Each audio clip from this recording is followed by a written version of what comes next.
Ја немам информации дека лице некој има вработено во основните училишта кое што учествувало во ширење на говор на омраза. Ако имате такви информации, ве молам, тој доказ ќе треба да го доставите до општината, да видиме во која насока е дискусијата на професорката која што говорите дека учествувала во таков начин на ширење на говор на омраза. Инаку, како граѓани, секој има право да се уклучи во било каква иницијатива, секој има право да има свој став, да каже свое мислење, меѓутоа ја не верувам дека тоа мислење професорката го кажала пред учениците и било Дали мислите дека е етички некој што образува деца? Така да се не би сакал да дадам сега било каква квалификација, се додека не видам конкретно за што станува збор. Би ве замолил ако може тоа да го презентирате и на нас како општина и на целокупната јавност да видиме во која насока е дискусијата на потенцијалниот. Дел од видеото е објавено, може да го видите вчера е објавено, дел од видеото. Ако има уште нешто ќе ви го доставиме. Да, ќе го видиме, ќе ви дадеме конкретно. Слушай, едно прашање. Ваква иста стратегија, национална стратегија за интеграција на бегалци е донесена од 2008 до 2015 година.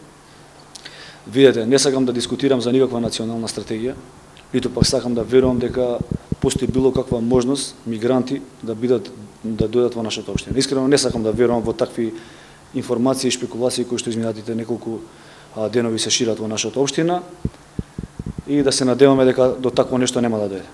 Добро. Значи ста ваква стратегија. И не сакам воопшто да навлегувам во стратегиите на владата на Република Македонија, ниту на сегашната, ниту на минатата влада. Ние сме сепак локална самоуправа која што работи во насока на реализирање на проекти кои што се во интерес на граѓаните, а како што кажав, не сакам ни да верувам дека општина Родом ќе биде дел од тие мигрантски кампови.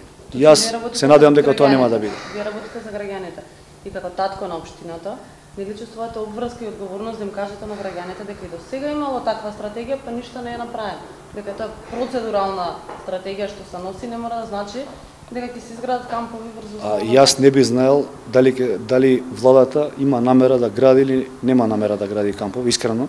Јас не верувам дека ќе се изгради такво нешто. А што ќе се прави во иднина врз база на таа стратегија, најкомпетентни се да кажат од владата на Република Македонија. Ние како локална самоуправа сме тука да, ако во иднина или во случај такво нешто да се сака да се реализира на нашата територија, ние како општина, и јас додека сум градоначалник и начело на оваа општина, ќе се борам со сите сили тоа да не се дозволи. Дали имате претходно добиено од претходната стратегија или од оваа, сепак не знам? Не. Дали имате добиено барање за да отстапите земјиште за нешто така?